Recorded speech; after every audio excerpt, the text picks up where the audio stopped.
Good evening, my name's Lexia Legend, and it's an honour to be performing at the second anniversary of Darkhorsevoices. I remember when it started back at the Vic, and it's just such a wonderful event to always come to, just create such a beautiful vibe, and I'm honoured to be performing this evening. I'll be doing some poetry and spoken word for you. This poem's called Greyscale, and I wrote it a couple of years back for a play based on a being of mixed heritage. I sliced the ambiotic fluid of the pregnant silence. It leaked, drip dropped, and wet the empty floor. Enough was enough. I'd have to mop this up and wring the truth out, no matter how much it hurt. Sitting across the kitchen table from my grandma, hazel eyes burned into me like laser lights. She crooked her neck and her lips fell apart in a gape. Me and my twin sister are a product of rape. She let the words hang in the air. They didn't need to be said with a dramatic flair. Or so we thought. Back in my day, blanc and noir didn't mix to create a grayscale. And it was a crime for a black man to love a white woman. So she told her papa what he wanted to hear, as so not to be shunned and turned away from the family flock. I muttered under my breath, I'd rather be a black sheep any day than be responsible for the persecution and death of the man that I love. She shook her head in between that space of agreeing and disagreeing.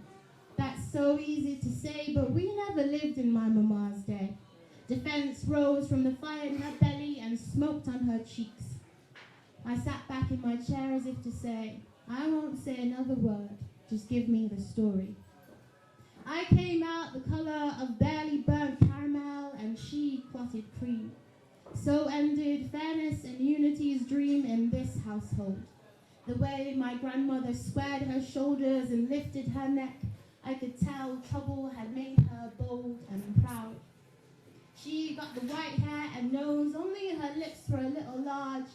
I got the hazel eyes and she got the brow. No one believed we were sisters around this town. One love, one heart. That's how we were supposed to be. We'd dance around with interlocking spurts of fingers, listening to Bob Marley, creating crop circles in our cream-coloured carpet, but on gravel playgrounds that had a taste for the kneecaps of flesh far too young. I felt the chains loosen, and I knew her less and less, wishing I could catch her on the tips of my fingers and turn them into raindrops to nourish drought-filled lands. I did the next best thing and offered a kitchen towel smelling of citrus fruit. She disowned me, and in turn I learned to let her go. That photograph you've got there in black and white is the last we were seen in the broad of daylight, holding each other tight, because she chose to be white. And to her, that meant she couldn't have a Negro for a sister. I'd never seen heartbreak reach out and choke a throat before. I got up and turned on the radio. And we all know Bob Marley, so sing along with me. One love, one heart, let's get together and feel alright.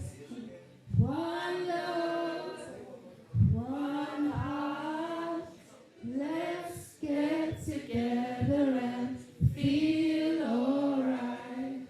I cradled her to me like she was my grandchild, held her in my arms, and we danced until sunlight knocked on the kitchen window.